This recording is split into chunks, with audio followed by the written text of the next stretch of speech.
Então nós vamos falar aí a vocês algumas coisas a respeito das teses de defesa do direito penal. E a tese de direito penal, do processo penal, essas teses defensivas, ela começa com o direito natural do mundo, que homem é homem, né? Nasceu o mundo, já surgiu o direito de defesa. Já surgiu o direito de defesa. Embora hoje, com toda essa cibernética, com toda essa amostragem que nós temos no Face, no tabloide, no hipofone, no telefone, todas essas parafernálias aí, hoje nós enfrentamos algumas dificuldades. Onde essas dificuldades não deveriam acontecer, exatamente no Poder Judiciário. Começa lá através de alguns delegados que não cumprem a Constituição, nós temos alguns juízes policialescos que não cumprem a Constituição, né, que estão aí, não atingiram a meta exigida pelo CNJ, pelo o número ínfimo de decisões, é claro. Marca audiência meio-dia, 1h, marca júri 1h30, a juíza chega às 3h, o que ela quer? Né? Tem uma juíza que disse que vai me representar aqui na ordem, o júri marcado ao meio-dia. Era 3h, ela não estava no plenário. Virei as costas e vim embora, fiz lá uma petição na sala da OAB e protocolei. Ela chegou 3h30 para fazer júri na Barra Funda. Isso é um descaso, né? Isso é uma ofensa a nós, advogados. Então, mas lá antigamente, no direito natural, dizem, né, ou diz a Escritura, que Cristo não condenou ninguém, deu direito à defesa, né, porque se manifesta, o que foi que aconteceu, deu ensejo a essas perguntas. Então, o direito de defesa é um direito natural, é um direito que todo mundo tem direito, principalmente o réu. Principalmente o réu. E essa garantia, essa segurança, ele vê no seu advogado, porque nós temos um Estado fraco, nós temos um Estado corrupto, nós temos um Estado vingativo, nós temos um Estado desorganizado. Eu gostaria imensamente de falar para os meus filhos, hoje para os meus netos, que nós vivemos num Estado organizado. Não tenha medo do crime, porque o crime é desorganizado. O Estado é aquilo que nos dá a segurança. Isso é que nós gostaríamos de dizer. E é isso que a gente precisa dizer, e é isso que a gente precisa sentir. Mas, infelizmente, a gente vê o inverso. Está aí a mídia, não é? Está aí a mídia, estão aí os jornais dando notícia do que está acontecendo por trás dos muros. Se os senhores saírem aqui na Praça da Sé e ligar o celular e querer falar no escritório, os senhores não conseguem. Os senhores não conseguem falar no escritório. Se os senhores ligarem aqui, da nossa trincheira aqui da democracia, da nossa OAB, se os senhores ligarem o celular para falar no escritório, os senhores não conseguem. Na Avenida Paulista, os senhores não conseguem. Mas eles conseguem ligar de Presidente Venceslau, eles conseguem ligar lá do inferno, eles conseguem ligar, eles conseguem engendrar assalto, homicídios, eles controlam as finanças. Esse pessoal precisaria estar. A gente não teria problema do mensalão, né? Se eles fossem, por exemplo, ministro da Economia, tesoureiro aí de alguma coisa, nós não estaríamos enfrentando hoje esse problema do mensalão, porque eles administram, né? E se não administrar, eles mesmos julgam. Então, muitos já estariam embaixo da terra. E hoje nós estamos aí enfrentando esse problema do mensalão. Ainda hoje, vindo para cá, ouvia no rádio que entraram lá com mais um recurso, etc. Então, é isso que nós precisamos. E de que forma? Onde que nós vamos buscar o direito de defesa do réu? No Código Penal? No processo penal? No Código Civil? Processo civil? Não. Eu vou buscar para eu julgar alguém, para eu defender alguém, diante que eu tenho um crime organizado e um Estado totalmente desorganizado, eu preciso o quê? Ter uma lei maior. Eu preciso ter algo que me dê essa sustentação, que é a nossa Constituição.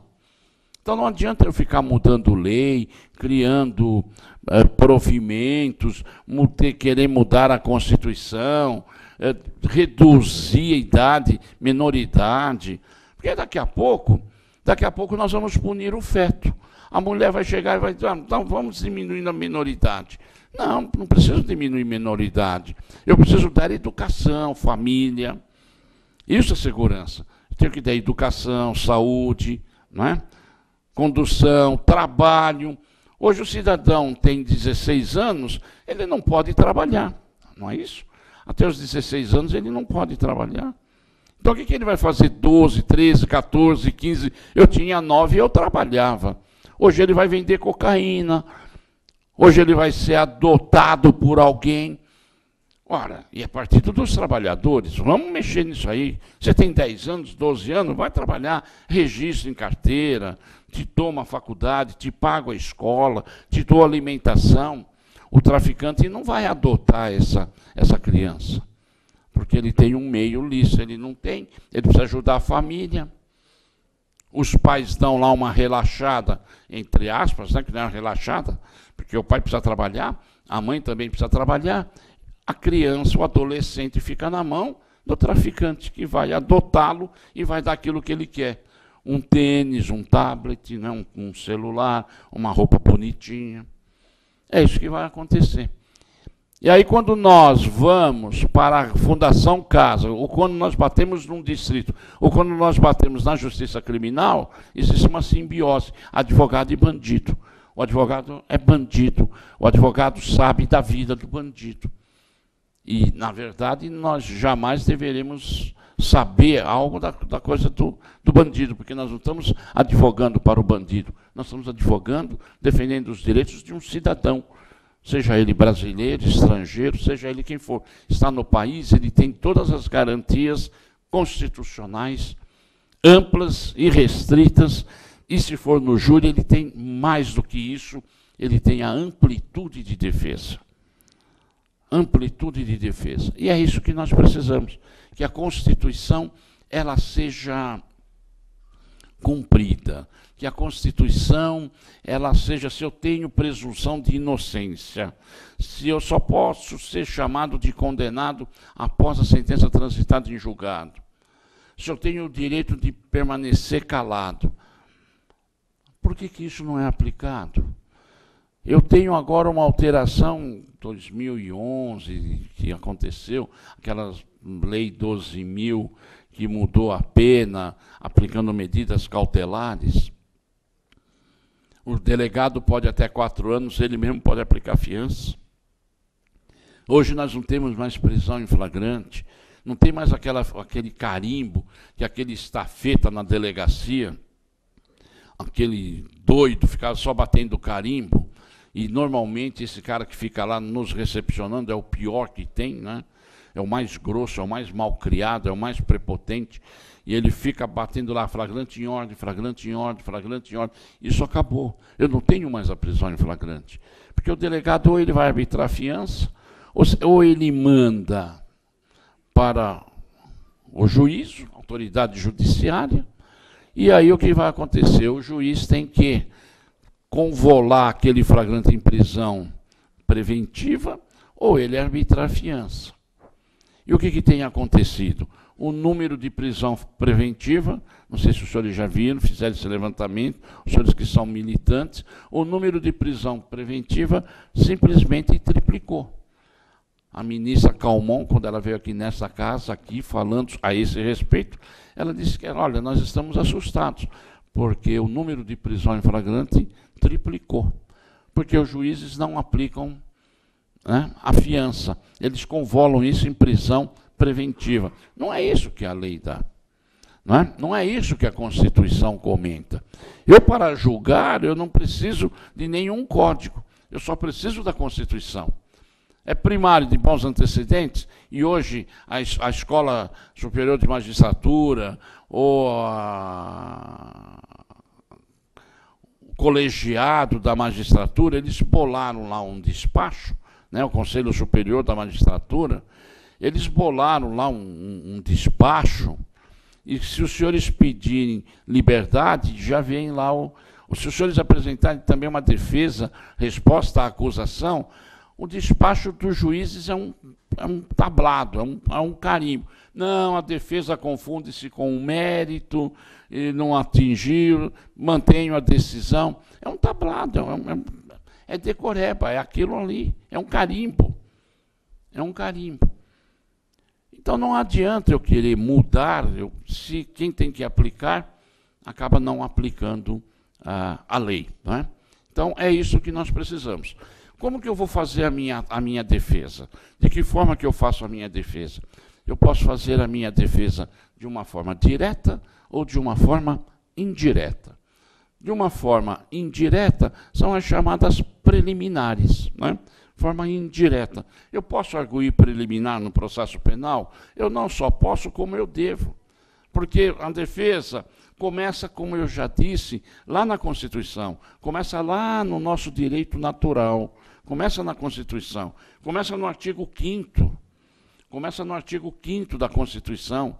No artigo 5º da Constituição, começa mais precisamente, não só no artigo 5º, mas no seu inciso 55, inciso 55 da Constituição, que diz que o cidadão ele tem direito à ampla defesa.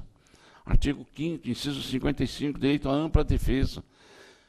Se eu vou no tribunal do júri, eu vou encontrar na lei que o réu tem direito à amplitude de defesa. É muito mais além do que a ampla defesa. Ele tem esse direito. Ele tem esse direito. Então, esse direito eu vou exercer de que forma? Vou exercer de uma forma direta, arguindo preliminares, né? Uma forma indireta, e da forma direta, que é atacar o mérito da demanda. Agora, essa preliminar é importante? Essa preliminar é importante, porque eu vou encontrar muitas vezes no processo muitas nulidades.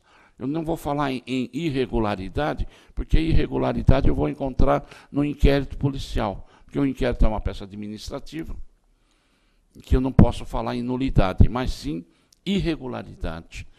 Nulidade é a partir do oferecimento da denúncia, do recebimento da denúncia, aí gera nulidade. E eu vou encontrar nulidades? Muitas, muitas. E eu vou contra-atacar isso quando eu estiver lá hoje apresentando a resposta à acusação. Né? Nulidades, exame pericial, exame que deixou vestígio, preciso de um laudo, eu preciso de um exame pericial.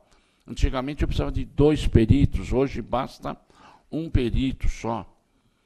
Né? Um perito. No curso da ação, o oficial de justiça diz que deixou de intimar a testemunha porque não achou a rua. Deixou de intimar porque não achou o número. Não, eu vou lá no Google, novamente, né? A atualização aí, eu vou lá, ponho o nome da rua, junto. Olha, não consta nos mapas, e aí você junta. Eu já fiz isso aí, senhor oficial. Está aqui, ó, essa rua existe sim, ó. Olha a casa, olha o tamanho da casa aqui. Aí a juíza agora mandou instalar uma sindicância contra o oficial para que ele fosse mais cuidadoso, mais zeloso. Ótimo, vamos aplaudir essa magistrada, porque os juízes não fazem isso. Né? Os juízes não fazem isso, é o escrevente que toca. Que vai tocando o processo, o juiz vai assinando, não lê, não acompanha, e quem está sofrendo as consequências é o réu. Então, eu tenho essas alegações preliminares, porque eu tenho muita nulidade, eu tenho muitos defeitos, muitos vícios, não localizei a testemunha, eu tenho prazo para substituir a testemunha. Se o juiz não me der prazo para substituir a testemunha, isso gera um cerceamento de defesa, isso gera uma nulidade absoluta, insanável, que eu, por técnica de defesa, posso deixar, e lá nas minhas alegações de apelação, eu vou arguir e vou anular esse processo lá no tribunal. Lá no tribunal. eu posso fazer isso. Não é? Então, nós temos várias situações que geram esse problema da nulidade. Gera esse problema da nulidade. A citação, o oficial de justiça vai, não localiza, o promotor cita-se por edital, decreta a revelia, decreta-se a prisão preventiva, e o juiz não quer briga lá com o promotor, de acordo, ele acolhe, espera um pouquinho, a citação edital é a última ratio, é a última situação. Mas agora também nós só não podemos atacar só o Ministério Público ou só o Poder Judiciário. Isso cabe e compete também a nós, advogados, fiscalizarmos isso. Vai mandar citar por edital? Negativo. Vou lá, vou me manifestar por cota, por petição. Excelência, o cidadão ele é bancário. Expeço um ofício ao sindicato dos bancários. Ele pode estar inscrito lá, vou localizar o endereço. Ele é motorista, sindicato dos motoristas. Ao Tribunal Regional Eleitoral. Nós temos eleições aí, nós estamos atualizando os títulos. O cidadão não é obrigado a ficar 50 anos morando no mesmo local. Então, nós também, cabe a nós também, em parte, e muitas vezes a nós, e nós é que temos que fiscalizar isso aí. Temos que brigar. Mas tem advogado que tem medo de brigar com o juiz. Tem medo de dialogar com o promotor. Nós temos aí várias modalidades de advogados. Né? Temos advogados zoológicos, que advogam aí para os banqueiros de jogo de bicho. Temos várias modalidades. E temos o advogado largatixa.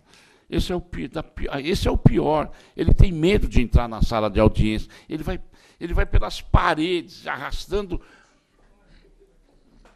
Entra, despacho, ele vai entrando. Não, tenho que entrar firme. Queixo duro, tenho que entrar falando com os olhos. No crime eu falo com os olhos. Quando o bandido vai encarar o cidadão, né, um policial, ele encara aí, o que foi? O que é, ô zoinho? Você quer o quê? Fala aí, ô mala, ô malandro. E o advogado, educadamente, não usando esse linguajar chulo, mas ele também tem que ser duro. Ele tem que entrar na sala de audiência. Pois não, o senhor vai despachar? O senhor quer falar comigo? Boa tarde. Fala 10 vezes boa tarde, até o juiz responder boa tarde. E aí eu dou para despachar. Mas por que já não deu a petição? Boa tarde, doutor. Nós temos advogados que entram tremendo. Ele entra com pedido, ele entra tremendo. O senhor veio despachar? Sim. Pô, gente, não tem hierarquia. Não existe hierarquia. Está no nosso estatuto. Juiz, promotor, advogado, existe respeito, educação, mas não há hierarquia. Hoje está na lei. O advogado não aparece na audiência, o juiz pode aplicar uma multa lá de 10 salários mínimos, quase 7 mil reais. A nossa comissão de prerrogativas aí, altaneira, sempre em pé e a ordem, está combatendo, entrando com ações. Não perdemos uma ação ainda, ingressando com mandado de segurança e o tribunal reconhecendo a ilegalidade dessa cobrança. Não é o juiz que vai punir o advogado, como o advogado não pode punir o juiz. Eu vou na corregedoria deles, eu vou lá na corregedoria. Só que a corregedoria da magistratura, ela é fechada. Existe aquele compartimento. Polícia, a mesma coisa, eu não consigo.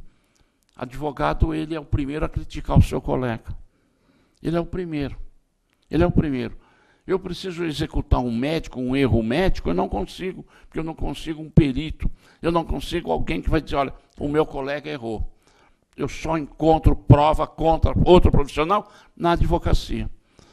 Quanto que ele cobrou para te fazer a separação? Ah, cobrou 5 mil. Nossa, eu te faço por 1.000. Ai.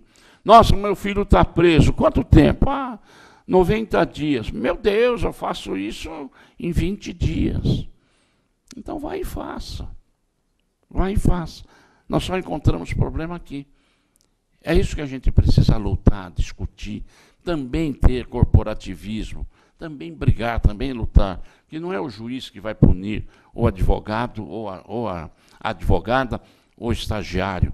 Nós temos o nosso órgão, aliás, hoje está a terceira Câmara aí, a terceira, que eu faço parte da terceira, a primeira aí, julgando os recursos.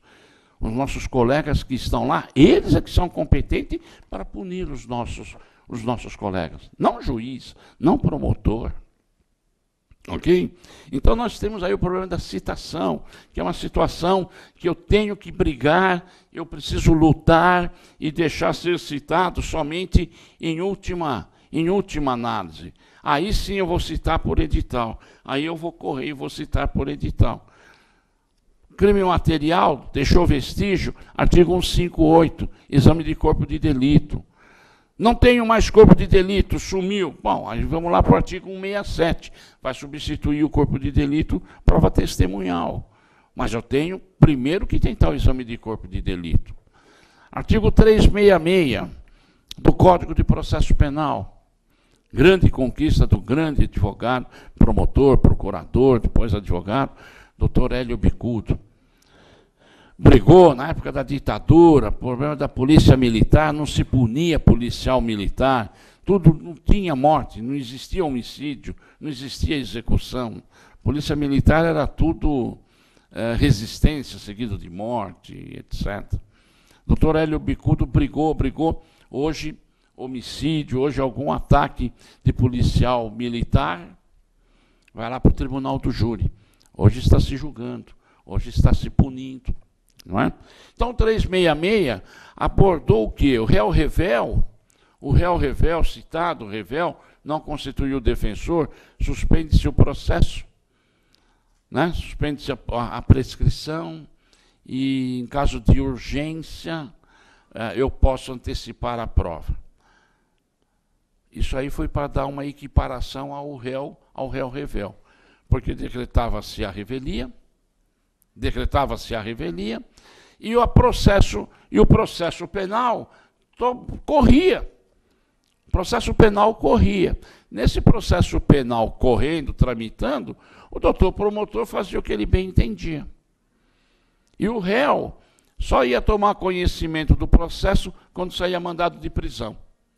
Então, hoje, de acordo com o artigo 366, esse processo ele será suspenso. Todavia, não é isso que tem acontecido. Porque vem o doutor promotor, faz lá uma petiçãozinha e pede antecipação da prova. Olha, porque eu vou perder a prova. Não, mas lá diz, vamos antecipar a prova em caso excepcional. Se a testemunha vai viajar, se a testemunha vai deixar o país, se a testemunha está com câncer terminal, se ela está com AIDS terminal, casos excepcionais. Aí eu antecipo. Aí sim, aí eu vou antecipar a prova. Não vou perder a prova. Mas se é uma testemunha normal, por que eu vou antecipar? Eu estou ferindo o princípio garantista que foi me dado pela lei para o réu. E eu faço a prova. E o advogado aceita. Ele é intimado e ele não requer, ele não impetra uma ordem de habeas corpus, porque está tendo um cerceamento, está tendo uma violação. Não é? Ele não toma nenhuma providência, ele toma ciência da audiência e vai para a audiência e faz audiência sem o réu, sem o seu cliente. É isso que a gente tem visto lá desde 96, 95, que surgiu essa lei, essa mudança no 366. É isso que a gente precisa. Nós precisamos estudar, né? Nós precisamos estudar. Eu hoje, seguramente, sou um dos advogados mais antigos da Comissão de Cultura e Evento. A gente roda esse país aqui, roda esse interior afora, dando palestra. A gente vai em subseção aí falar para 5 pessoas. Você roda 500 quilômetros. As meninas aqui da nossa Comissão de Cultura, nosso Batonier, nosso presidente Humberto Durso, doutor Alexandre, essa equipe maravilhosa, eles se desdobram, você roda, você chega lá no inferno, os motoristas que levam a gente, que trazem, toda semana, todo dia, de segunda a segunda, você chega lá na cidade, lá no fim do mundo. Eu já fui em cidade que peguei avião, desci no aeroporto, o presidente vai, não tem presidente, pega um táxi e vai para o hotel, fui para o hotel. O presidente vai te buscar. Eu, presidente? Ô, presidente, cadê você, pô? Grita que eu te escuto, pô. Vamos para a OAB. E a palestra de hoje? Nossa, não estava nem o presidente, ele tinha esquecido da palestra. Presidente da subseção. Ele havia esquecido da palestra. Estava no sítio dele, lá no interiorzão da cidade, pescando. Então a gente não estuda, a gente não vai, a ordem dá todas essas facilidades. Os senhores podem ir lá no fim de semana, chovendo, brigou com o namorado, brigou com a namorada, com a mulher, clica lá, fica assistindo. As nossas palestras aqui são todas gravadas, estão ali para a gente assistir em casa, comendo pipoca e tomando guaraná. Vai virar uma bola, mas vou assistindo a palestra e vou comendo a pipoca e o guaraná. E depois eu tomo um cafezinho sem açúcar, que é para lançar. Então, é isso que nós precisamos, né? Estudar. Porque você estudando, você tem conhecimento. E a autoridade, quando eu digo autoridade, delegado, juiz, promotor, que não é autoridade, mas é o doutor promotor, eles conhecem isso quando você entra na sala de audiência. Como os senhores que são acadêmicos aí, os senhores conhecem o professor quando ele entra na sala. Quando ele fala boa noite, boa tarde, bom dia, falou, é esse que eu vou pegar no pé. Eles conhecem o termômetro, e o juiz conhece. Eu vou na delegacia, eu vou conversar com o chefe da tiragem lá, com o investigador Zé Bedeu, cara que pesa 120 quilos, mais gordo do que eu, cheio de revólver, aquelas banhas, tudo pendurado, uma camisa, parece um Robocop. Os senhores veem no fórum aqueles caras do GOI, do Garra, parece uns Robocop, parece um extras terráqueo. Eles não conseguem nem andar. E eu vou dar atenção justamente para esse cara lá no distrito. Olha, eu quero, sabe, o advogado ele entra pela porta dos fundos, vai falar com o carcereiro. Tem advogado que entra mesmo pela porta dos fundos, que é bandidão, pior que o cliente dele. Tem que ficar lá, dividir. Já vi cara que acompanhar o cliente saiu e o advogado ficou. 11º distrito, lá em Santo Amaro. Mas, doutor, o senhor vai comigo? O delegado, não, ele está pedido, ele vai ficar. Mas como e eu? Não, você vai embora, cara. Suma, ô idiota. E eu falei, não é possível, pô. Não é possível, advogado de 1,99. O cara foi acompanhar a sua carteira. Deu a carteira, ele puxou a capivara do cara e o cidadão, o advogado estava... Ficou, conhece a 11ª, lá na rua Anchieta? O delegado, e o senhor pode ir embora. E o zoinho ficou surpreso. Porra, eu vou embora? Eu? Vai, suma daqui, cara.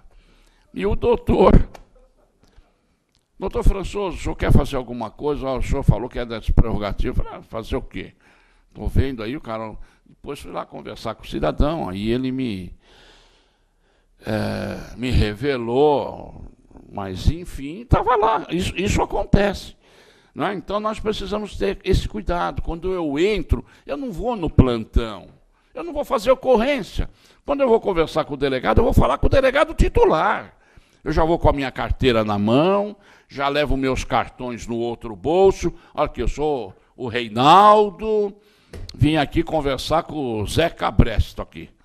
O Zé Cabresto está aí? Tá, então eu vou falar com ele. Não, o senhor vai falar com o escrivão, vai falar com o Xpita. A pior coisa que tem é policial feminina, né? Não tenho nada contra as mulheres, muito pelo contrário. Mas, olha, mulher, elas põem metralhadora na cinta.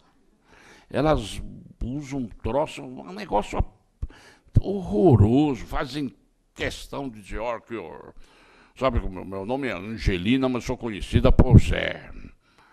Como? Meu nome é Angelina Pafúncia, mas aqui pode me chamar de Zé. O que você quer? É um horror. Então eu tenho que procurar o doutor. Aliás, eu dou um curso na ESA, está aí, estou rodando, já dei essa palestra, a prática da advocacia criminal no distrito policial. Porque não aprende isso na faculdade. Quem dá direito penal, processo penal em faculdade, é um Zé que é amigo da coordenadora, que sabe menos do que ela, que normalmente a coordenadora não sabe nada, é um juiz, é um delegado ou é um promotor. Agora vamos fazer aqui sessão de pau de arara. Quem que é que dá aula para você? É o juiz, é o promotor. Quem que dá aula de penal para você? É um doutor lá, é um advogado lá, não sei lá. O próprio aluno não dá valor. E aí depois sofre essas situações. Quem sofre é o réu. É o réu, porque eu não estou preparado para enfrentar essa situação caótica, essa situação emergencial. A advocacia é a profissão do homem só. Eu sempre estou sozinho. Eu sempre estou sozinho. Eu sempre estou sozinho. Surgiu um problema na sala de audiência, tem 2 advogados sentados, ele levanta e vai embora. Estou sozinho. Ninguém vai me defender. Prerrogativas, eu vou ligar para prerrogativas até chegar. Até chegar, ufa. No meu tempo era bip, aqueles bipzinhos. A gente ainda tinha que ligar para pegar a mensagem, depois melhorou, vinha a mensagem. Hoje a comissão de prerrogativas tem celular, tem tudo. Mas até chegar, distância, fim de semana, prerrogativas somos nós. Eu preciso conhecer e enfrentar o juiz, encarar e brigar pelo direito do meu cliente. Se eu não tenho esse direito, eu não posso falar em advocacia, né? E tudo isso gerando essa ilegitimidade, essa restrição à defesa, gera nulidade processual, que eu vou arguir aonde? Nas minhas alegações, na minha sustentação, porque hoje a audiência é una, né? Em preliminar eu vou arguir isso. Ilegalidade de um ato formal. A ilegalidade de um ato formal. O advogado está sempre junto, dando legalidade àquilo que é ilegal. O advogado está sempre junto. Eu nunca ouvi um juiz falar, olha, eu sou amigo do doutor, da doutora. Eu nunca ouvi. E já disse aos senhores que me formei em 1970. Eu nunca ouvi, nunca ouvi. Eu dou aula desde 85 em universidades renomadas aí. Sala dos professores, grupinho ali, acolá. Todo mundo discutindo, será que o governo vai pagar o 13º? Será que vem a PEC? Será que vai aumentar o nosso salário? Como é que vai funcionar? A conversa deles é problema de dinheiro. É só problema de dinheiro. Aí chega o professor, né, ou chega o advogado, não, porque o juiz é meu amigo. Não é nada. Você que está dizendo que ele é teu amigo, mas ele não é teu amigo.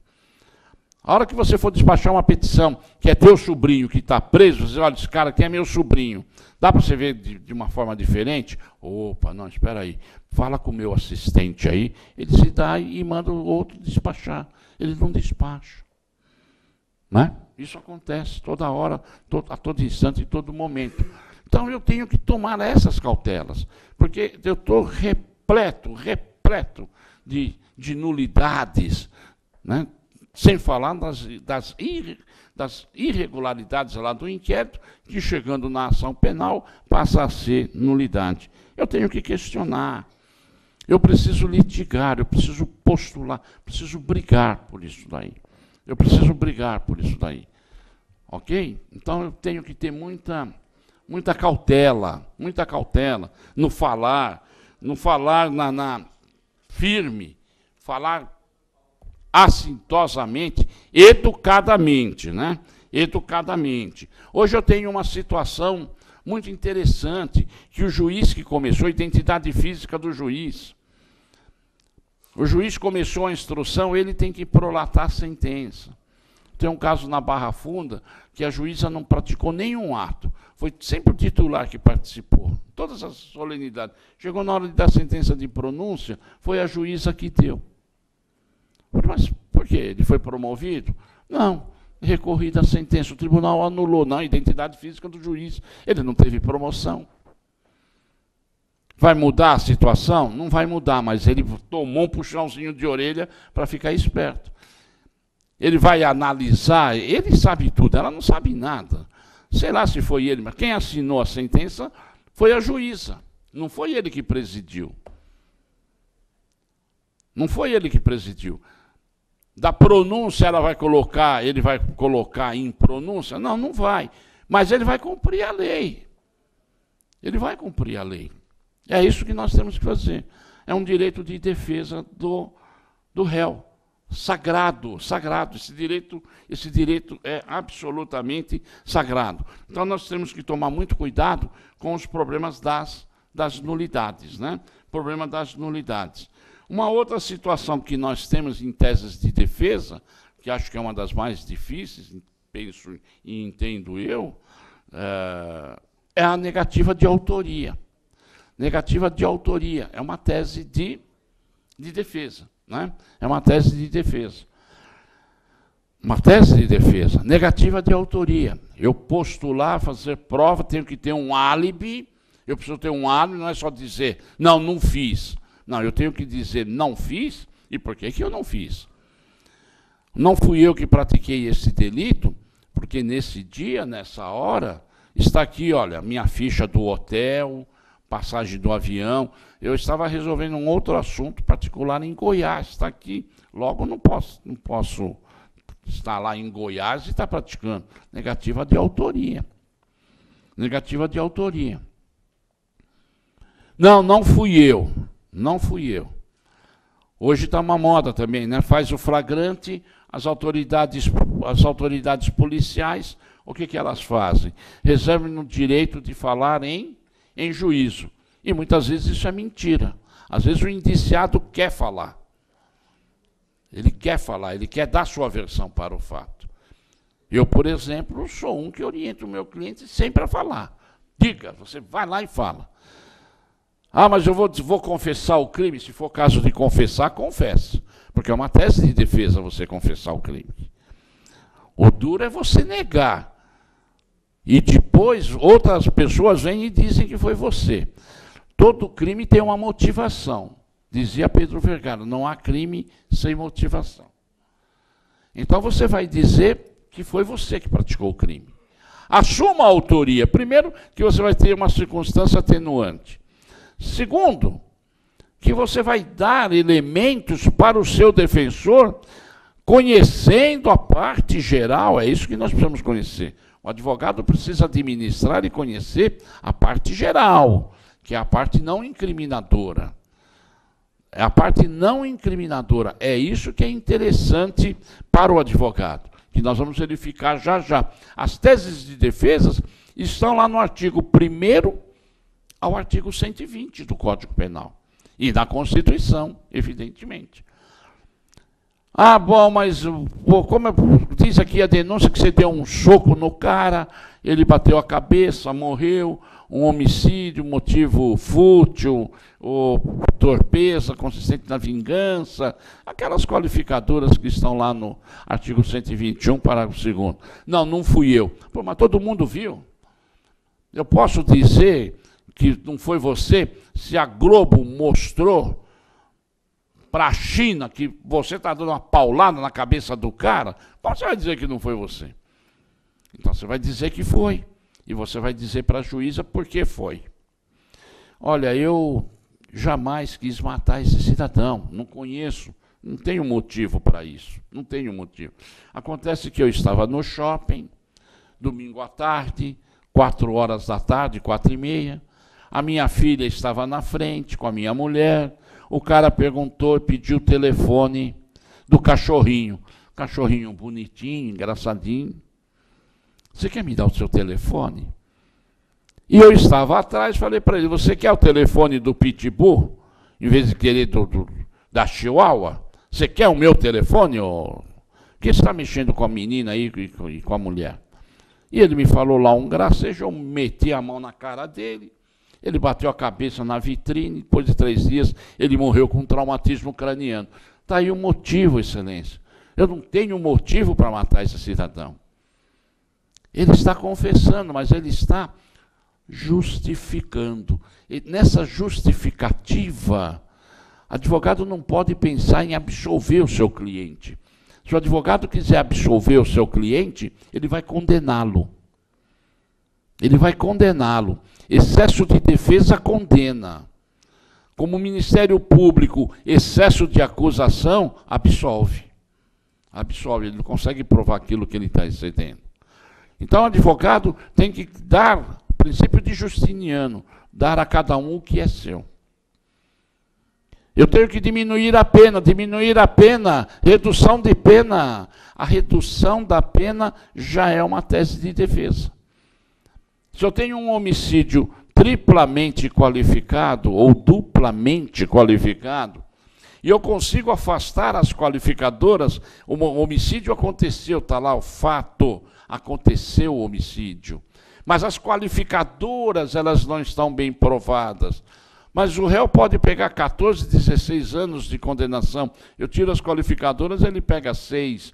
Ele vai pegar um regime semiaberto. Isso é uma tese de defesa. Pedir redução da pena.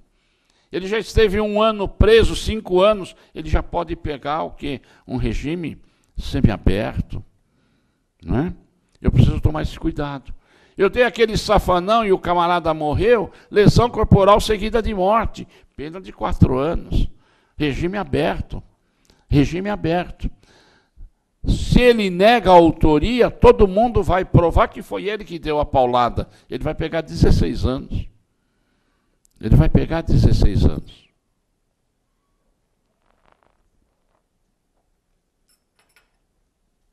O advogado ele não pode se apaixonar pela causa. Se ele pega a causa, se apaixona no curso da demanda, ou se ele pega aquela causa e ele quer absolver o seu cliente, primeiro, apaixonado pela causa, subestabelece, cai fora. Cai fora. Por isso, não posso advogar para mulher, para filho, né? Para parente, nada, para ninguém. Porque a advocacia é razão e não coração. E não coração. Ok? Então, eu preciso saber, eu preciso conhecer a parte geral. Vou negar a autoria, vou reduzir a pena, vou defender o meu cliente falando em legítima defesa. Nunca esquecendo que o crime ele pode ser consumado como ele pode ser tentado. Eu tenho uma outra tese de defesa que está lá no artigo 29 do Código Penal, parágrafo 1º e parágrafo 2º. Pouca gente usa isso. Muito pouca gente usa. Artigo 29, caput, quem de qualquer modo concurso de pessoas. Quando o crime é praticado por uma só pessoa, isso fica fácil. Mas quando o crime é praticado por mais de uma pessoa, 2, 3, 4, quando o crime é praticado por mais de uma pessoa, eu preciso ter muito cuidado, porque o relatório do doutor delegado, o encerramento do inquérito policial, e principalmente a denúncia, isso aí é fulcral. Grande mestre Damásio de Jesus, a denúncia por crime coletivo, se a denúncia não especificar, está no Código Penal dele comentado, Código Penal, professor Damásio, artigo 29. Se o promotor não, na sua denúncia, não especificar clara, minudentemente, detalhadamente a conduta de cada agente, essa denúncia é uma denúncia inepta. Não posso dizer fluidicamente, aleatoriamente, não, fulano... Não, você vai dizer o que fez o fulano. Num crime coletivo, eu preciso individualizar a conduta de cada agente. Estou denunciando fulano em coautoria com o Zé Carrapato, porque ele emprestou a arma para o cara. Então eu vou defender o meu cliente porque ele emprestou a arma. Eu sei do que ele está sendo acusado. Se eu não souber, eu não posso fazer essa defesa. Ele emprestou o carro, e foi com esse carro que ele levou a vítima para o sequestro, para o cativeiro. Ele ficou protegendo a vítima lá no cativeiro. Eu preciso especificar. Tudo isso aí é tese de defesa. Olha, nós saímos para praticar um roubo, mas o meu parceiro matou a vítima. Não, mas eu tenho que fazer prova. Mas como que você vai fazer prova? Não sei, doutores. Direito penal é prova. Direito penal é um quebra-cabeça. Eu tenho que ir colocando as pedrinhas nos seus devidos lugares. Se eu não fizer prova, o réu vai ser condenado. Por isso que eu digo que o réu, o advogado, não pode pensar na absolvição do seu cliente. Ele tem que se preocupar com a aplicação de uma pena justa. Ah, no roubo, mas o cara matou. Quem foi que matou? Não viu ninguém, ele não estava com a arma, não viu, não sei. Eu faço prova. Não, eu estava no bar quando eles conversavam e estavam acertando para sair para fazer um roubo. Você vai depor isso na justiça? Não, lógico que eu vou. Então vai lá e vai depor. Eu vou tentar desclassificar artigo 29. Está aí o parágrafo 1º e o parágrafo 2º. Ele saiu para praticar um crime de menor gravidade. Você vai responder por roubo. 5 anos e 4 meses. Latrocínio é 25 anos, mais do que a pena de um homicídio. Não é? Mais apenas que um homicídio. O nosso legislador se preocupa mais com a caneta, com o celular, do que com a vida humana. Um homicídio é 6 anos. Começa com 6 anos. O latrocínio começa com 25. É muito complicado isso aí. Mas assim que é o nosso legislador. Então, a tese de defesa. Eu não quero que a minha filha namore com aquele cidadão. Por quê? Porque eu quero uma coisa melhor para ele, para ela. Não quero que ela namore. Então você vai lá e você vai dar um susto. Você vai dar um susto nesse cidadão. Você vai lá e dá você vai dar um susto nesse camarada. Né? Você vai dar um susto porque eu não quero mais que ela namore com fulano. Mas que susto, não sei, você diga que você vai matá-lo, você vai dar um cacete nele, não sei, você faça, não quero mais esse cara do lado da minha filha. Quando ele chega lá para dar um susto no camarada, caramba, esse cara fez facul comigo, meu. A gente colava junto, ele vai me reconhecer. Não, então eu não vou dar um susto, eu vou matar o camarada. E vai e mata o cidadão. Eu vou responder por homicídio. Não é? E o outro vai lá receber como autor intelectual, mandante. Não, mas eu tenho que fazer prova que eu pedi para dar um susto. Está aí no artigo 29. Vou responder por crime de menor gravidade. Isso é tese de defesa. Né? Isso é uma tese de defesa. Estado de necessidade. Estado de necessidade, isso aí eu nunca vi. Na minha vida eu nunca defendi. Para não dizer que eu nunca defendi, tive uma vez um caso que uma senhorinha matou o marido, que é a inexigibilidade de conduta diversa. Ingressa aí no estado de perigo, né? estado de necessidade. E ele foi para matar, dizia que ia matar a mulher no domingo, pudim de pinga, chapadão de pinga, batia nas crianças, batia na mulher, e no domingo de maio, dia das mães, ele chega às 3 horas da tarde em casa, tropeçando, tirou o revólver da cintura, que ele era segurança, vigilante, sei lá, que Deus o tenha, diria minha avó, né? Que Deus o tenha.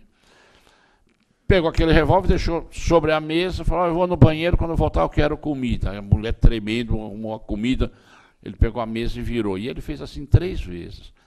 Você não vai pôr comida para mim? Eu vou te matar, vou embrulhar você e as crianças num lençol e vou dar de presente para tua mãe, porque hoje é dia das mães. Ele falou, mas não tenho mais comida, o que tinha era isso aí. Pô. Teus filhos comeram isso. Você saiu 8 horas da manhã para comprar frango, está chegando agora, às 4 horas. Eu não tenho mais. Bom, eu vou no banheiro, e quando eu voltar do banheiro, eu vou matar vocês 3, os 2 filhos e Ana. e deixou o revólver em cima da mesa. Ele saiu. Quando ele vinha voltando, ela voou em cima da mesa, ela estava lúcida, pegou o revólver e descarregou na cabeça do cidadão. E começou a gritar, ficou sentado. Foi polícia, tal, prender, prisão em flagrante. Ela estava lá com a arma, a gente ouve, né, que para ter flagrante precisa ter perseguição, precisa ter uma série de coisas. Muito bem. E ela foi presa, ficou quase um mês presa, coitadinha. Depois veio para a rua, respondeu o processo, e o juiz, doutor Marcelo, desembargador hoje, primeiro tribunal do júri, ele, ao invés dele pronunciar ou impronunciar, ele já absolveu inexigibilidade de conduta diversa. Utilizando, ela não tinha outra, não era legítima defesa, porque ela não estava naquele momento sendo agredida, né? Vai fazer o quê? E essa foi a nossa apresentação, nossas alegações, e ele acolheu e acabou absolvendo. É uma tese de defesa, né? Agora, eu não posso usar o perigo, que tem que ser atual, né? Eu não posso utilizar esse perigo. Eu quero matar meu cunhado, vou convidá-lo para uma pescaria, furo a embarcação, está em alto mar, começa a entrar água, eu vou e mato. Não, eu não posso usar a minha torpeza para meu benefício. Eu não posso. Então, é um estado de necessidade. É outra tese que nós temos aí de defesa. Nós temos a legítima defesa, e nós temos aí uma situação que é muito interessante, aliás, é super interessante, que temos lá o crime impossível, né? Temos o arrependimento eficaz, que eu pratico o crime e depois tento amenizá-lo, tento superar aquele caso. Eu também já tive um caso, tudo pela Defensoria Pública, né? Numa favela, o camarada veio do serviço, segurança, a criança chorava, ele queria dormir, que tinha trabalhado a noite toda, recém-nascido. Ele pegou a criança e jogou a criança no sofá, recém-nascido. E aí a criança parou de chorar. Aí ele acordou e falou: caramba, acho que eu matei a criança. E ele mesmo correu, pegou a criança, saiu correndo e foi para a avenida, para o pronto-socorro. Conseguiu ressuscitar a menininha. E respondeu por tentativa de homicídio, né? E o promotor ainda colocou lá, agravante, porque filho, etc. Mas aí a pena foi reduzida, né? A pena foi reduzida por quê? Porque enquadrou-se exatamente no arrependimento eficaz. Ele mesmo, sem pedir socorro para ninguém. Ele mesmo saiu correndo e socorreu. Isso aí foi muito interessante. E um fato que os senhores aí, colegas, que com certeza já viram, e outro dia aí eu até apliquei isso na universidade para fazerem um trabalho, né? Aluno, né? A gente gosta, né? Quanto vale o trabalho? Se não der alguma coisa, ele não faz, ele não quer aprender, ele quer saber quanto vale. Ele quer saber quanto vale o trabalho. Vale o que você precisar. Você vai lá e aprenda e deixa o negócio comigo. Ele não quer saber vou fazer estágio. O MEC exige, a faculdade exige, né, o CNJ, o INPJ, cada faculdade tem lá uma porcaria de uma sigla. Vamos lá fazer. Eu conheço faculdade aí que tem coordenador desses cursos, e aí que não sabe nem onde é o fórum. Aí dá um livrão para fazer durante o ano, faltando uma semana agora para acabar o ano, eles saem correndo para fazerem isso aí. Não vão aprender nada, né? Não vai aprender nada. Não vai aprender absolutamente nada. Mas esse é um fato interessante, o problema da desistência voluntária. Se os senhores fizerem um levantamento, e isso já deve ter acontecido com os senhores, desistência voluntária. O cidadão deu um tiro na pessoa. Ele está com uma arma que ele pode utilizá-la mais 4 vezes. Tem 5 projetos. Ele deu um tiro, falou, pô, mas que besteira que eu estou fazendo. Interrompeu a sequência do crime. O cachorro não latiu, a polícia não tocou sirene, ninguém deu uma paulada nele, porque às vezes legítima defesa, o cara dá uma paulada, a arma cai e ele desarma. Ora, circunstâncias alheias à vontade do agente. Isso é legítima defesa.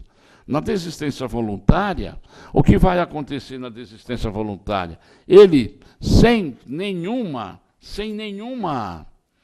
manifestação extra, não há participação de ninguém na desistência voluntária, isso está no artigo 15, né, do Código Penal, ele interrompe a execução do crime. Ele interrompe. Ele vai responder pelos atos praticados.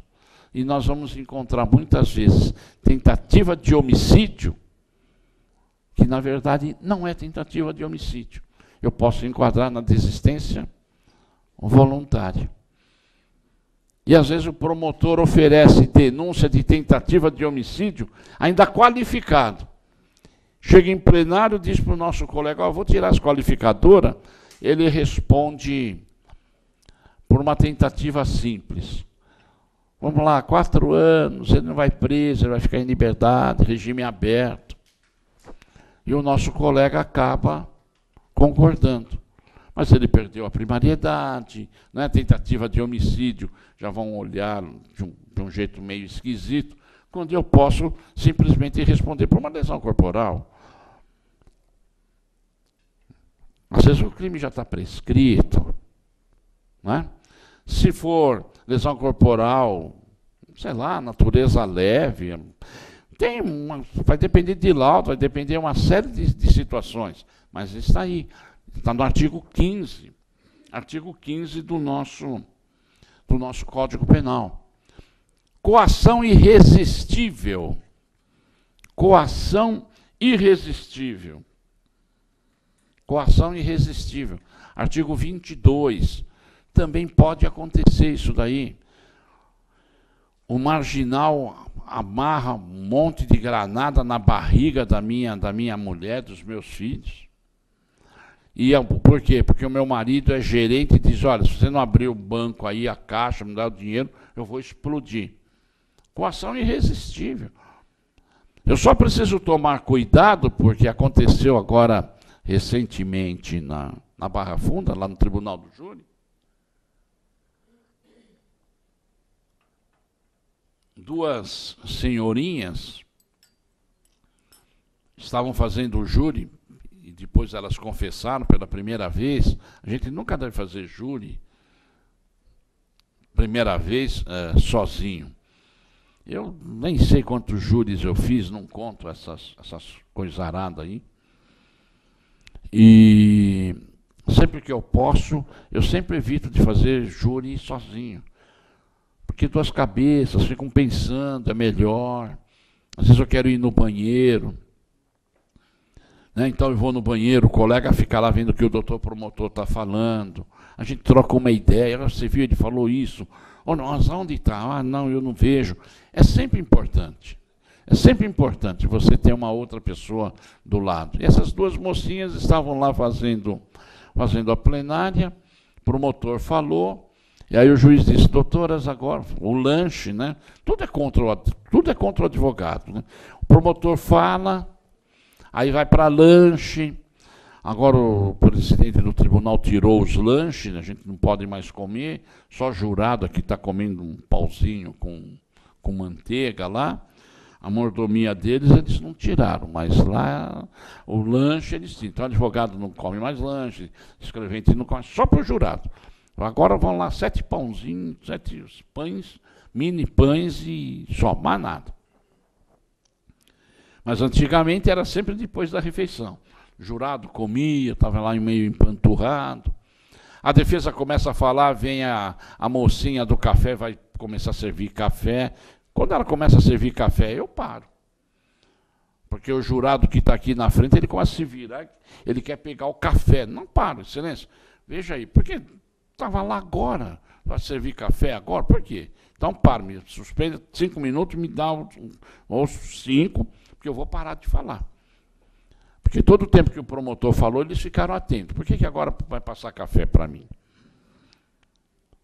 O advogado tem que administrar esses detalhes e não ter receio. Essas duas mocinhas, bom, vocês estão com a palavra, vocês estão com a palavra, vocês estão com a palavra. Vocês estão com a palavra, doutoras. Vocês estão com a palavra, doutora. Fala você. Ah, não, fala você. Vai, fala. Aí as duas se agarraram e começaram a chorar. E não fizeram a tese de defesa. Aí o juiz suspendeu. Vamos lá para a sala. Conversou. É a primeira vez, eu estou nervosa, não sei. Falou, toma água. Porque senão eu vou ter que dar o réu indefeso, dissolver o conselho e vou ter que oficiar a OAB. Falem alguma coisa, por favor. Olha que juiz camarada. Né? Voltaram lá para a sala. Voltaram para a plenária. Pois não. Aí uma deu 5 minutos lá e começou a falar, porque ela atirou, mas ela atirou porque o outro cara que forçou, porque ele que tinha que estar aqui. Todo desconectado. Aí o juiz falou, olha, não estou entendendo, doutora. A senhora, por acaso, a senhora vai utilizar como tese de defesa a coação irresistível? Isso aí, coação irresistível. Mas, doutora, onde que está a terceira pessoa? Não tem isso no processo. Porque para ter coação é um tripé. Coator, né? Coato, a vítima... Vai responder aquele que coagiu. Onde está essa outra pessoa? Ah, estava lá, está lá. É isso que eu vou falar. Doutora, a senhora... Não, eu acompanho a minha colega. Está dissolvido o conselho de sentença. O réu está indefeso. E ele pegou e deve ter oficiado a OAB, ele deve ter oficiado. Eu estava lá aguardando por uma sentença, fui até tentar negociar com ele, estava falando, não, doutor, eu sei, entendo, tal, mas é uma ousadia, né? Colocar a vida, a liberdade de um camarada, e não tem preparo nenhum, como que ela vem aqui, está lá, o senhor viu? Eu estava aqui aguardando a audiência minha e eu vi. Não, tá, não sei se ele oficiou, deve ter oficiado, porque ele fez constar lá na ata. Então eu preciso tomar cuidado, é uma tese de defesa, mas essa tese de defesa ela precisa ser muito bem apresentada, ela precisa ser muito bem exposta, né? Porque senão essa tese de defesa ela vira uma tese de acusação, ela volta contra mim, então eu preciso tomar essa cautela. Uma tese de defesa é quando o homicídio ele é qualificado e eu peço para afastar as qualificadoras. 14 anos, 12, 16, eu tiro, afasto as qualificadoras, ele vai responder por um homicídio simples. É substancial, é extraordinário, né? É extraordinário. Eu preciso tomar cuidado, porque muitas vezes eu estou ouvindo na minha academia que não existe acordo. A transação, composição, pode ter lá no juizado, né, no GCRIM. Não, às vezes eu negocio. Sim, claro, existe um acordo com o promotor. É o que eu disse, não, eu quero a liberdade, eu quero a absolvição. Não é caso de absolvição. Mas se o doutor promotor que estudou o caso, porque muitas vezes o promotor que sumariou, como eles dizem, né, aquela primeira fase do jus accusationis, muitas vezes não é ele que vai ter uma divisão. Se eles já viram no tribunal do júri, tem aquele promotor, juiz, que faz a instrução criminal e tem um outro que faz a plenária, que é diferente, precisa mais vivência, mais equilíbrio, raciocínio rápido, porque aquilo aconteceu, eu tenho que decidir no plenário. Então é uma situação um pouco mais complicado e que vai depender de um feeling, né, uma perspicácia mais apurada, seja da defesa, Ministério Público e do juiz. Ele tem que decidir naquele momento, como a defesa vai resolver naquele momento.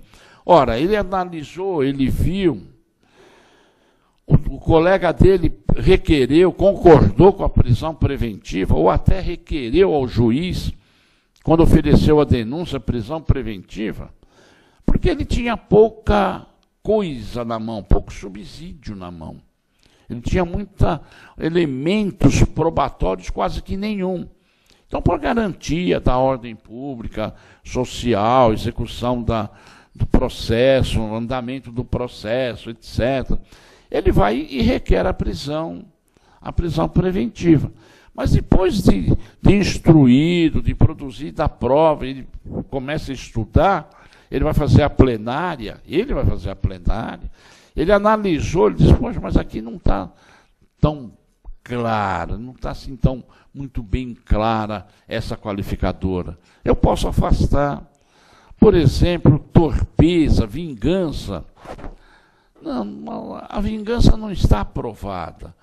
No meio da briga, no meio da discussão, ele sacou a arma e deu um tiro no cara. Onde que está a vingança?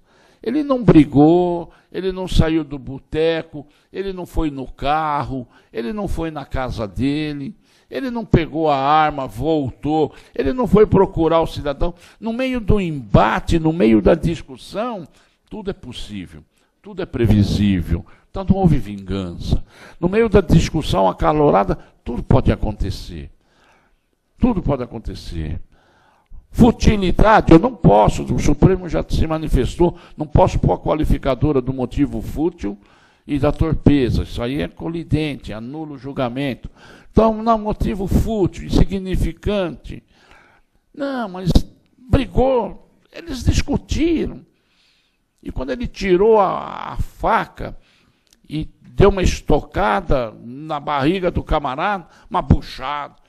Você deu uma buchada? Dei sim, deu uma buchada no cara, porque comigo é assim mesmo. Mas essa buchada, você pegou a faca onde? Sei lá, senhor doutor. Acho que estava em cima da mesa lá, peguei e meti na barriga dele. Onde que... Olha, a prova mudou, a prova mudou. Né? A prova mudou. Então, vamos tirar a qualificadora e o promotor acaba concordando, ótimo. Eu corro lá para falar para o meu cliente, olha, não vou dizer para ele o que vai acontecer, né? Pode acontecer, pode o doutor promotor pedir afastamento das qualificadoras, tá bom? O que quer dizer isso? Olha, você pode pegar 14 anos, 16. Agora, se ele pedir, eu vou concordar, porque você vai pegar 6. Eu não quero ir para a cadeia. Não, você vai ficar trabalhando, você vai ter que vir aqui. Vai ter algumas restrições aí. Tá bom. Ele está sabendo o que vai acontecer. Aí o promotor pede o afastamento, eu concordei. Eu já ganhei o júri lá fora, tomando um cafezinho com o promotor. Isso é válido? Claro que é válido. Porque eu vou tentar discutir com os jurados. E jurados não absolvem ninguém, gente. Jurado não absolve ninguém. Começa o júri e o réu está perdendo o jogo de 10-0. Jurado está perdendo o jogo de 10-0. 10-0, doutor? Ora, 10-0. Só jurados são 7. 7 jurados. Se cada um tem 2 olhos, enxergam dos 2, são 14 zoinhos olhando para o réu. Tudo medindo. Medindo o réu e medindo o advogado.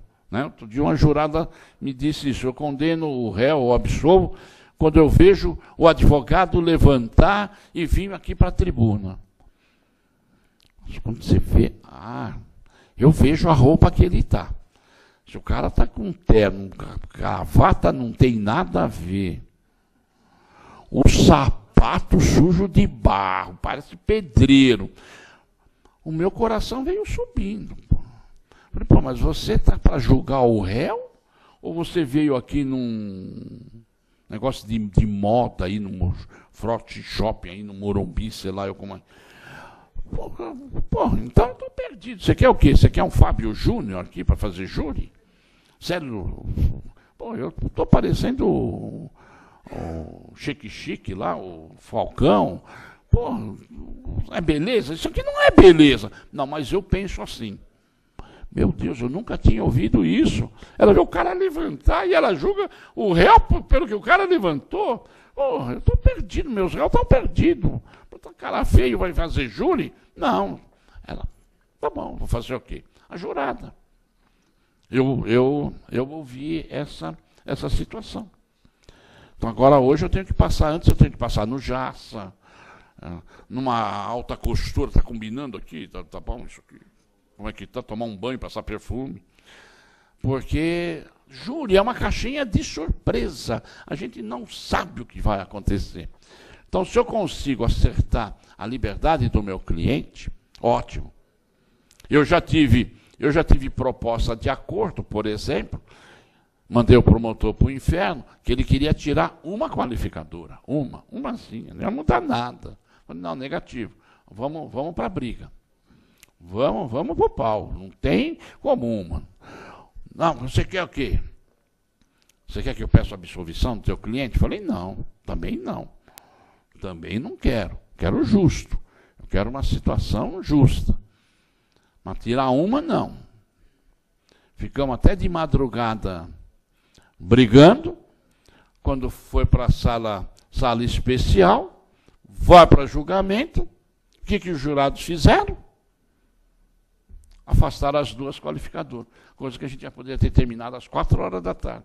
Ficam até às 2 da manhã para os jurados reconhecerem aqui. Isso acontece, né? Isso acontece. Uma outra situação que eu vou colocar ao senhor, e já vou passar a palavra a vocês, está no artigo 66 do Código Penal. Isso pouca gente fala, pouca gente comenta, pouca gente discute. E também na faculdade, quando nós estamos estudando direito penal, o professor também pouco fala. Até porque, como eu já disse, poucos são os professores que administram, não só administram, às vezes tem conhecimento técnico, mas não tem conhecimento de vida, não tem conhecimento do dia a dia. Eu pego os alunos, a parte da tarde tem alunos aí que eu pego e passo um tour turístico, pego os alunos e vou para a Barra Funda e mostro, olha, aqui é o distribuidor, aqui funciona e tal. A classe que deseja, que quer fazer isso. Entramos na carceragem, né? Entramos lá dentro, lá na carceragem, onde está o zoinho, então a gente conversa com o juiz, lá com o diretor, e ele libera o que a OAB faz aqui, visita monitorada, mas aí vai um mundaréu de gente. Eu pego 10, 15, 5 e faço individualmente. Eu acho que rende mais. Você vai conversando no tete a tete. Mas tem um artigo que é pouco se ouve. O artigo 65, circunstâncias atenuantes. Artigo 65 do Código Penal trata das circunstâncias atenuantes. Ou circunstâncias judiciais. Circunstâncias atenuantes ou circunstâncias judiciais. Isso aí quer dizer o quê? Se o réu praticar o crime e ele estiver dentro de um desses incisos do 65, a pena será reduzida. A pena será reduzida. Artigo 65. E nós temos mais adiante, um pouquinho mais adiante, se os senhores estiverem lendo aí, os senhores vão vendo lá, inciso 1, circunstâncias atenuantes, confessar, relevante valor social, moral, papapá, e vai por aí afora, vai indo, vai descendo. Aí eu vou chegar no artigo 66. O 65, as circunstâncias atenuantes, ou circunstâncias judiciais. E eu tenho o artigo 66. O artigo 66 também é uma circunstância atenuante, que ninguém usa a favor do réu. Ninguém usa. Coitado do réu, viu? Coitado do réu. Então, por isso que a gente agora se assusta quando ouve lá no mensalão, né? Ainda hoje cedinho, eu cheguei cedo para danar aqui. e me perguntaram: o que você acha dos embargos infringentes? O que você acha? Agora, hoje, estava vindo para cá um réu lá, não sei lá quem foi, entrou com outro recurso. O que você acha? Eu acho tudo para o réu. Tudo é válido. A sociedade é que não está acostumada a isso. Se nós, operadores do direito, não estamos, imagina a sociedade. Se eles lá estão, se eles roubaram, nós somos todos coautores. Porque nós colocamos eles lá, nós votamos, nós tivemos a oportunidade de dar uma limpa. Mas estamos mantendo os caras 10 anos lá, agora o ano que vem tem outra aí. Vamos lá manter outra vez. Né? Essa turma está lá. Nós saímos daqui na porta aqui, se vocês verificarem a história da OAB, os senhores vão verificar na porta aqui, direta já. Caras pintadas, nós saímos daqui. Márcio Tomás Bastos, Zulaê Cobra, todo mundo gritando, berrando. Nós saímos daqui da porta, por os direta já. Muito sacrifício, muitos problemas, né? Agora, se tem lá esses problemas, é porque nós pusemos. Se tem Juruna, Tiririca, ele não foi, ele não sentou lá e falou: daqui não está, daqui ninguém me tira. Moacir Franco, eles estão lá porque alguém pôs. Então, é réu tem direito a tudo. E o artigo 66, nós esquecemos a favor do réu. Isso aí chama-se circunstância atenuante anômala. Não tem nome. Se os senhores olharem, né, depois no Código Penal, os senhores vão verificar que não tem nome. Artigo 66. Mas é uma circunstância atenuante, gente. É uma circunstância atenuante. E eu tenho duas circunstâncias atenuantes que eu posso aplicar a favor do réu. A primeira é quando antes da prática do crime. Antes da prática do crime. Ele praticou o crime hoje, mas até hoje é dia 16, até hoje, ele servia sopa lá no centro espírita, ele dava a passe de cura, ele era um cara saudável, era um cara para cima. Lá na religião dele, ele pregava, ele era pregador, ele atendia os pobres, os carentes, ele era um cara para cima. Então, ele, antes do crime, ele tem uma circunstância que não está lá na 65, não está lá no artigo 65, não se enquadra no 65 como circunstância judicial, mas se enquadra anômala. Se ele sempre foi do bem, este fato foi um fato isolado na vida dele. Foi um fato isolado, foi um fato que aconteceu num repente. E se os juízes do fato, jurados reconhecerem, o juiz tem que reduzir a pena. Perdão judicial. Excelência, o senhor vai quesitar aí, deu perdão judicial, artigo 66. Mas o nosso colega sequer fala isso na defesa, então o juiz não pode quesitar.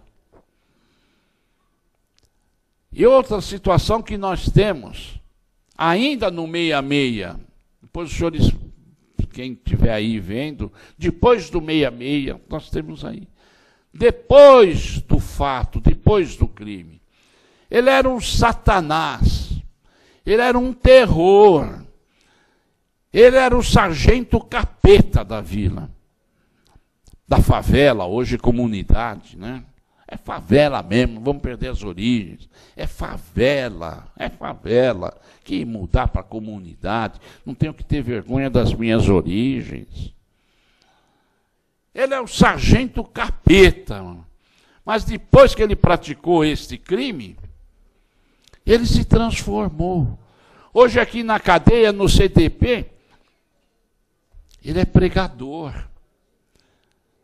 Hoje aqui no hospital da penitenciária, ele dá banho nos aidéticos. Não tem médico, não tem médico. Se os senhores pensam que os senhores vão encontrar médico, o médico vai uma vez por mês, por semana, olha lá, assinar os laudos lá. Quem atende, eles chamam mais espertinho lá, ó, você tira sangue e assim, ó, se ele errar a veia, ele mata o cara. Você dá injeção assim, você faz assim, você toma isso, e não aparece em lugar nenhum. Só aparece lá na hora que ele tem que assinar algum recibo.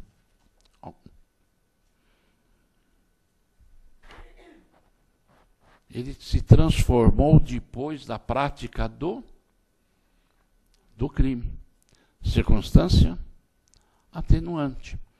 Juiz federal de Brasília, o filho dele foi enquadrado, foi condenado, preso na penitenciária de Brasília, quando participou da matança daquele índio. O filho de um dos autores do delito era juiz de direito, juiz federal.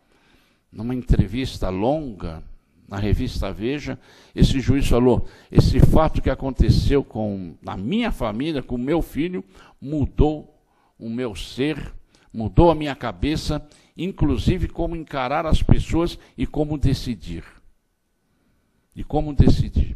Todos os anos que o meu filho esteve preso, para mim ele estava morto.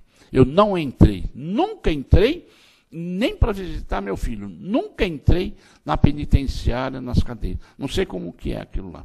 Só que hoje, na hora de eu condenar ou de eu segregar alguém, eu penso melhor. Teve uma mudança. Teve que vir uma desgraça para mudar. E essa desgraça que nós precisamos está na lei. É só eu reivindicar o juiz. Nós aprendemos no primeiro ano da faculdade, né, que o juiz não julga essa petita, ultra petita. Aliás, nem sei se aprende isso aí hoje. Não sei, quem está estudando aí pode dizer se aprende. Eu não sei se aprende, o juiz não julga ultra petita, extra petita, não é? A gente ouvia isso aí. Não pode julgar, o juiz não vai apreciar. Eu preciso provocar. Nesse artigo eu tenho duas situações. E pouca gente, os colegas que estão aí, não sei se já apreciaram isso. Vão assistir um júri, né? Quem é estudante aqui, assistem uma plenária de júri, para os senhores verificarem que não é só conhecimento técnico. Não é conhecimento técnico. Porque os jurados, eles não julgam de acordo com a lei, eles julgam de acordo com a vossa consciência, obedecendo os ditames da lei. Eles julgam de acordo com a vossa, esse é o juramento. Prometo julgar de acordo com a vossa consciência, obedecendo os ditames da lei. Então, no júri eu também preciso levar a história, né? Preciso levar o social. Não é só ficar falando, não adianta ficar falando em tratados, né? Não adianta ficar falando em decisões homéricas, porque jurados são pessoas leigas. Eu preciso ser bem objetivo e reivindicar o que é de melhor para o meu cliente. Nem sempre a absolvição é o melhor para o meu cliente. Nem sempre. Se eu for reivindicar a absolvição, eu posso muitas vezes acabar condenando. Eu preciso ficar preso nestes. Uma diminuição de pena não está bom para o meu cliente? Está ótimo, não está? Eu acho que está. Eu acho que está. Eu acho que está. Então, essas são as teses que nós precisamos ter. Nós precisamos ter essas teses. Está lá no artigo, elas estão lá no artigo, começa lá no artigo 1º, vai até o artigo 120, é a parte não incriminadora. É isso que nós precisamos estudar, pesquisar, ler, né? Decisões. Posso citar algumas decisões para o jurado? Posso. Eles vão entender pouco, mas é bom, olha, já decidiram, já viram. Tem um livrinho, que é esse livrinho que eu fiz aqui, um roteirinho, que é um livro agora recente, de acordo com essas alterações aí havidas, é do professor Leandro Morgado, se os senhores quiserem, quem atua aí na área criminal, Leandro Morgado, teses de... É o tema da nossa palestra aí. Quando eu recebi para falar isso, eu estava na CAASP, pá, um clarão me ofuscou. Falei, não, estão brincando. Me deram o tema, eu olho e e está lá o livrinho. Então, não, deixa o Leandro saber que eu falei que era um livrão. Né? Teses de defesa no direito penal brasileiro. Genial, tem tudo aqui, tudo. É um advogado de Santa Catarina, né? Ele é um advogado lá de Santa Catarina, Conceito, editora Conceito. Eu acho que se entrarem na CAASP tem, ou se entrarem no site da Conceito, eu acho que pedindo eles até mandam. Então essas são as teses que nós temos aqui e o que eu tinha aqui para passar aos senhores. Então vou abrir aí, né, uns minutos para os senhores, se tiverem aí alguma pergunta, alguma resposta, porque não sei se eu esgotei todo o tema. Não sei se eu esgotei. É Leandro Morgado, nome do autor, Leandro Morgado, Teses de defesa no direito penal brasileiro. Teses de defesa no direito penal brasileiro. Então, eu tendo. Hoje a ASP lança aqueles mini códigos, que é genial para a gente, né? Aqueles código pequenininho, genial. Então, eu tendo aquele mini código que vem penal e processo penal, e mais a Constituição, eu faço a defesa de qualquer cidadão, de qualquer pessoa. Não preciso de absolutamente mais nada. Para julgar, absolver, condenar, preciso cumprir a Constituição. A Constituição Por isso que juízes não gostam, né? Por isso que juízes não gostam. Eles acham que... Eu digo para o cliente, você está preso? Fica preso aqui, você não vai conseguir nada. Nem em primeiro grau, porque nós não temos juízes em São Paulo. Coloca isso na sua cabeça. Nós não temos juízes em São Paulo. Ah, mas o TJ é desembargador. Nós não temos desembargadores em São Paulo. Eles não julgam. Eles não julgam. Tem um cidadão preso, diz lá, 90 dias tem que sumariar o processo, não é? 90 dias, está na lei. Está na lei. Faz mais de um ano que o cidadão está preso, mais de um ano. Ingressei com pedido de habeas corpus, estou entrando agora no processo, entrei com pedido de habeas corpus, porque ele está há um ano, não tem nada marcado. Réu primário, então o juiz diz, bom, primário não é motivação para dar liberdade, aquilo que eu falei do carimbão, né? Primário, bons antecedentes, não é motivo para dar liberdade para ninguém. Entrei com habeas corpus, o desembargador diz o seguinte, que não foi o desembargador, foi o assessor, que é o assessor que dá o voto. E ele só assina e vai ler o voto na sessão plenária. Então, um Zé da vida lá deu um voto dizendo o seguinte, que o crime é bárbaro, um crime aconteceu na cidade de Getulina, é um crime que causou transtorno para toda a comunidade, para toda a região. Eu não sei nem onde fica essa cidade. Eu não sei nem onde fica Getulina. Para os senhores conhecerem, mas diz lá o desembargador que ele negou a ordem, o cara tem que ficar preso, porque o crime aconteceu nessa cidade, revolucionou a região, tal. O crime aconteceu do lado da PUC. O homicídio aconteceu numa obra na Rua Bartira. Rua Bartira é do lado da PUC. Os senhores sabem onde fica a PUC? Todo mundo sabe. Sabe onde fica a PUC? Né? Fica aqui no bairro, aqui pertinho, né? Pega um minhocão. Tem uns caras vendendo bichulé, lá tudo lá na porta. PUC, aqui, do lado. O cara disse que o fato aconteceu em Getulina e que uma cidade pacata que comoveu toda uma cidade. Claro que ele nem leu e o voto do assessor dele foi de outro processo. Aquele negócio de recorta, cola, ele fez errado. Ele fez errado. E o desembargador leu isso daí. Agora está em Brasília. Faz 6 meses que está em Brasília. 6 meses. Não foi apreciado ainda nem o pedido liminar. Aí Você vai ouvindo a família, doutor, mas e o mensalão?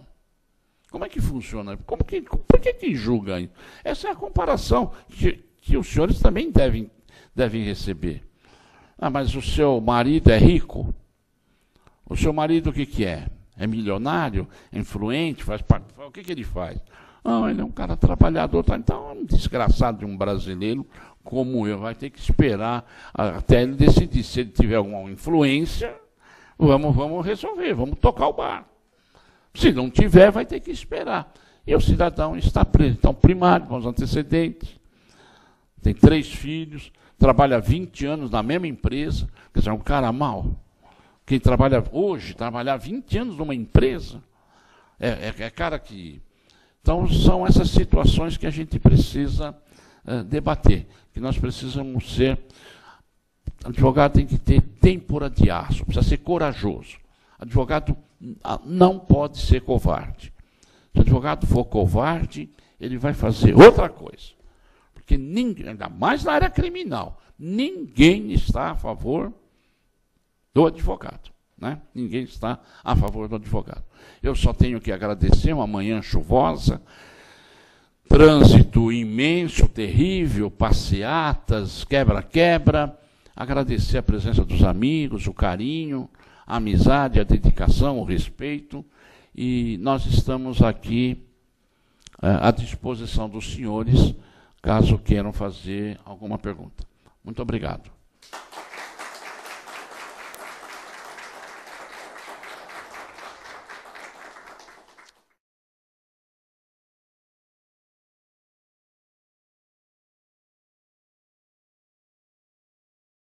Flagrante em ordem, isso acabou. Eu não tenho mais a prisão em flagrante. Porque o delegado ou ele vai arbitrar a fiança, ou ele manda para o juízo, autoridade judiciária, e aí o que vai acontecer? O juiz tem que convolar aquele flagrante em prisão preventiva, ou ele arbitrar a fiança. E o que tem acontecido? O número de prisão preventiva, não sei se os senhores já viram, fizeram esse levantamento, os senhores que são militantes, o número de prisão preventiva simplesmente triplicou.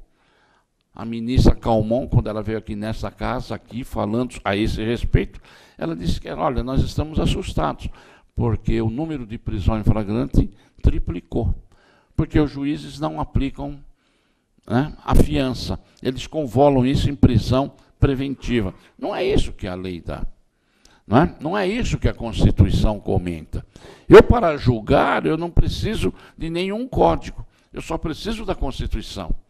É primário de bons antecedentes, e hoje a Escola Superior de Magistratura ou o colegiado da magistratura, eles bolaram lá um despacho, né, o Conselho Superior da Magistratura, eles bolaram lá um despacho, e se os senhores pedirem liberdade, já vem lá, se os senhores apresentarem também uma defesa, resposta à acusação, o despacho dos juízes é um tablado, é um carimbo. Não, a defesa confunde-se com o mérito, e não atingiu, mantenho a decisão. É um tablado, é decoreba, é aquilo ali, é um carimbo. É um carimbo. Então não adianta eu querer mudar, se quem tem que aplicar, acaba não aplicando a lei. Não é? Então é isso que nós precisamos. Como que eu vou fazer a minha defesa? De que forma que eu faço a minha defesa? Eu posso fazer a minha defesa de uma forma direta ou de uma forma indireta. De uma forma indireta são as chamadas preliminares, né? Forma indireta. Eu posso arguir preliminar no processo penal? Eu não só posso, como eu devo. Porque a defesa começa, como eu já disse, lá na Constituição, começa lá no nosso direito natural, começa na Constituição, começa no artigo 5º, começa no artigo 5º da Constituição.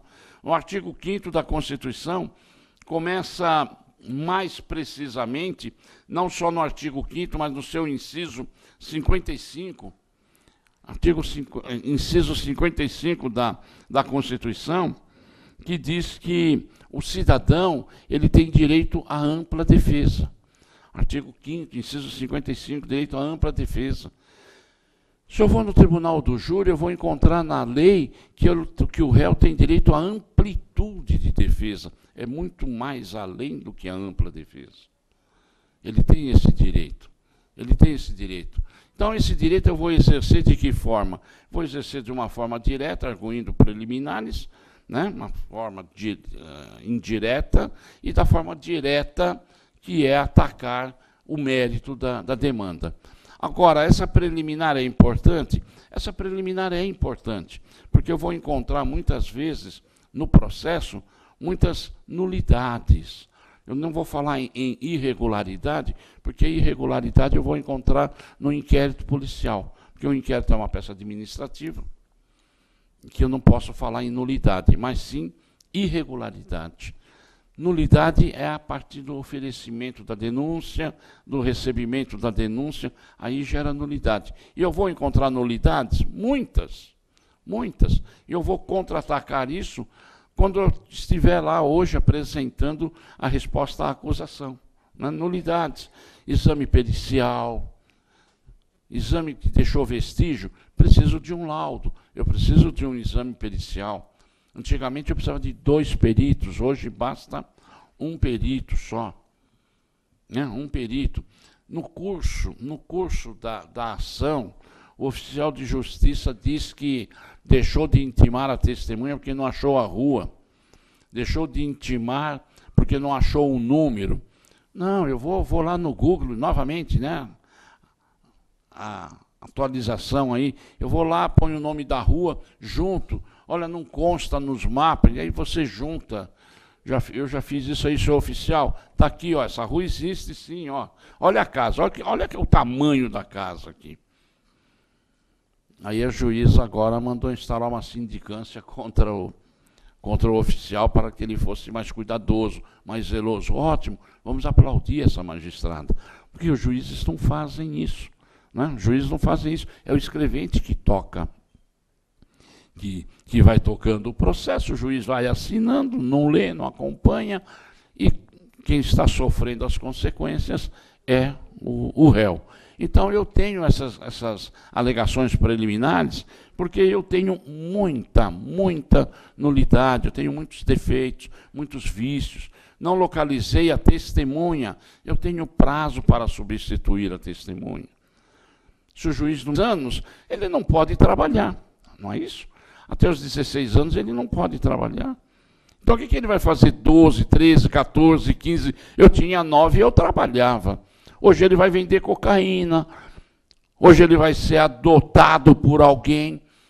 Ora, e a partir dos trabalhadores, vamos mexer nisso aí. Você tem 10 anos, 12 anos, vai trabalhar, registra em carteira, te dou uma faculdade, te pago a escola, te dou alimentação. O traficante não vai adotar essa criança, porque ele tem um meio lícito, ele não tem, ele precisa ajudar a família. Os pais dão lá uma relaxada, entre aspas, né, que não é uma relaxada, porque o pai precisa trabalhar, a mãe também precisa trabalhar, a criança, o adolescente fica na mão do traficante, que vai adotá-lo e vai dar aquilo que ele quer. Um tênis, um tablet, né, um celular, uma roupa bonitinha. É isso que vai acontecer. E aí, quando nós vamos para a Fundação Casa, ou quando nós batemos num distrito, ou quando nós batemos na justiça criminal, existe uma simbiose, advogado e bandido. O advogado é bandido, o advogado sabe da vida do bandido. E, na verdade, nós jamais deveremos saber algo da coisa do bandido, porque nós não estamos advogando para o bandido, nós estamos advogando, defendendo os direitos de um cidadão, seja ele brasileiro, estrangeiro, seja ele quem for. Está no país, ele tem todas as garantias constitucionais, amplas e restritas, e se for no júri, ele tem mais do que isso, ele tem a amplitude de defesa. Amplitude de defesa. E é isso que nós precisamos, que a Constituição ela seja cumprida, que a Constituição ela seja, se eu tenho presunção de inocência, se eu só posso ser chamado de condenado após a sentença transitada em julgado, se eu tenho o direito de permanecer calado. por que isso não é aplicado? Eu tenho agora uma alteração, em 2011, que aconteceu, aquela lei 12.000, que mudou a pena, aplicando medidas cautelares. O delegado pode até 4 anos, ele mesmo pode aplicar fiança. Hoje nós não temos mais prisão em flagrante, não tem mais aquele carimbo, que aquele estafeta na delegacia, aquele doido ficava só batendo carimbo, e normalmente esse cara que fica lá nos recepcionando é o pior que tem, né? É o mais grosso, é o mais mal criado, é o mais prepotente, e ele fica batendo lá flagrante em ordem, flagrante em ordem.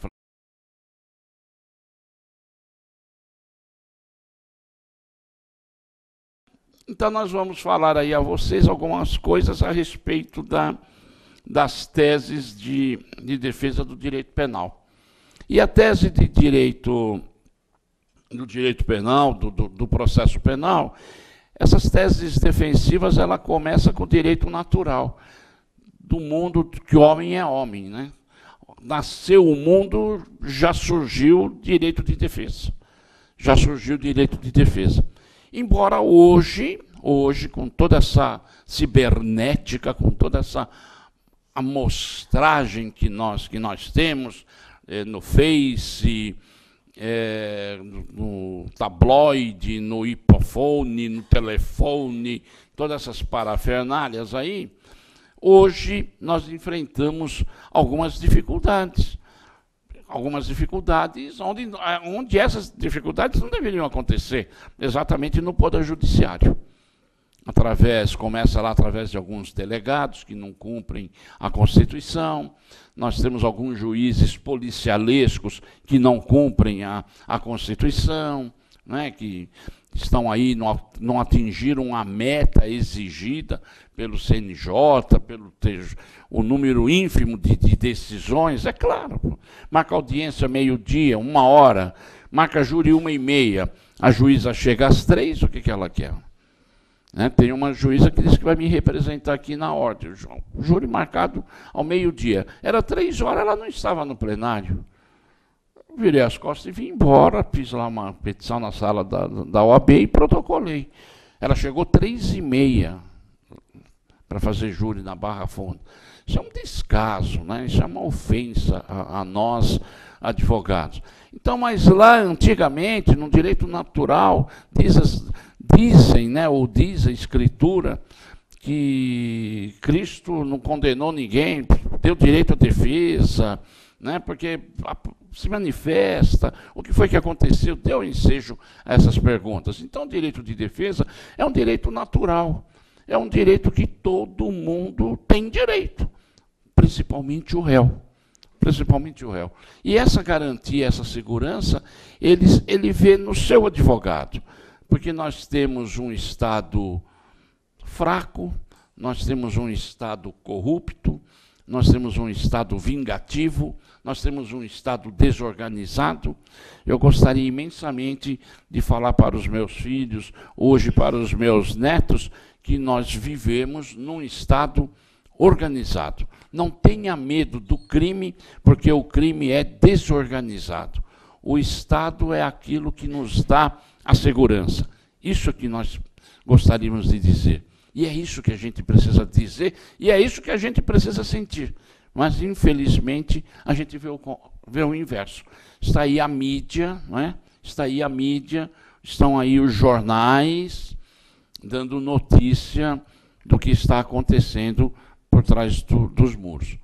Se os senhores saírem aqui na Praça da Sé e ligar o celular e querer falar no escritório, os senhores não conseguem. Os senhores não conseguem falar no escritório. Se os senhores ligarem aqui, da nossa trincheira aqui da democracia, da nossa OAB, se os senhores ligarem o celular para falar no escritório, os senhores não conseguem. Na Avenida Paulista, os senhores não conseguem. Mas eles conseguem ligar de Presidente Venceslau, eles conseguem ligar lá do inferno, eles conseguem ligar, eles conseguem engendrar assalto, homicídios, eles controlam as finanças. Esse pessoal precisaria estar... A gente não teria problema do mensalão, né? Se eles fossem, por exemplo, ministro da Economia, tesoureiro aí de alguma coisa, nós não estaremos enfrentando hoje esse problema do mensalão, porque eles administram, né? E se não administrar, eles mesmos julgam. Então, muitos já estariam embaixo da terra. E hoje nós estamos aí enfrentando esse problema do mensalão. Ainda hoje, vindo para cá, ouvia no rádio que entraram lá com mais um recurso, etc. Então, é isso que nós precisamos. E de que forma? Onde que nós vamos buscar o direito de defesa do réu? No Código Penal? No processo penal? No Código Civil? Processo civil? Não. Eu vou buscar para eu julgar alguém, para eu defender alguém, diante que eu tenho um crime organizado e um Estado totalmente desorganizado, eu preciso o quê? Ter uma lei maior. Eu preciso ter algo que me dê essa sustentação, que é a nossa Constituição. Então não adianta eu ficar mudando lei, criando provimentos, querer mudar a Constituição, reduzir a idade, minoridade, porque daqui a pouco nós vamos punir o feto. A mulher vai chegar e vai dizer, então vamos diminuir a minoridade. Não, não preciso diminuir minoridade. Eu preciso dar educação, família. Isso é segurança. Eu tenho que dar educação, saúde, não é? Condução, trabalho. Hoje o cidadão tem 16